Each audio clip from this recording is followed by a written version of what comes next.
Dead Reckoning, as told June 1734 to Lieutenant John Kelly, R.N., by Captain Christopher Matthew Finn. How came I to this? Well, sit down then, Lieutenant, and look at me. Eye to eye, sir, for you'll notice I cannot stand. I wonder I speak to you at all. Bound now, I see naught left to lose. Here's adieu to all sorrow and care, hey? The pox had ruined his face, aye, but his voice echoing out of that barrel chest would persuade Lucifer he'd forgotten to fall. Blinded with the pox, too, and in bad pain. But he still looked after me, in his fashion.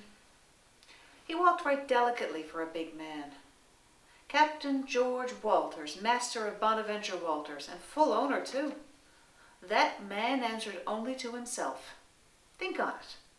Bearing up under all the fuckery, gall, and torment of being at sea, not for your captain, not for the sake of your crew, but for your own self. Once the fuss of me being aboard calmed down, he told me stories, though the only ones he knew fell out of his own life.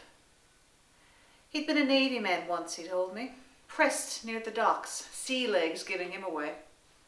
When he argued, a midshipman not half his height whacked him on the skull. Good blow to the head can be quite useful. His face had gone all lumpy with flesh and skin. Though lumpy be hardly the best word, all of a cause that lumps hardly live. These did. They grew and they twitched, and sometimes I'd be awake. He'd slung me a wooden hammock in his quarters, a hanging crib sort of, to keep me safe. I'd be awake, slush lamp burning away, watching him sleep. The lumps suffered little fits of their own, independent of the rest of him. And those fits often woke him up. He'd got this truly spectacular one just left of his nose, and the bloat of it ate up that side of his face. His right eye bulged straight out of his head, droopy like an old pap. I figured that eye would slip free of its socket any minute. And if that eye deserted, I'd have asked a peek in the hole. Likely just another lump waiting in there. Oh, decline, right? Man and ship. Easy enough to deny, and he helped the denial along with the proper good pay. Well, he could do that, writing up all profits and losses in his own ink. He liked to please the devils he knew, he said, because he feared new men would steal from him. Old hands, the lot of them, working Bonaventure Walters. It got rainy the night I came on board Bonwally. Galls me still.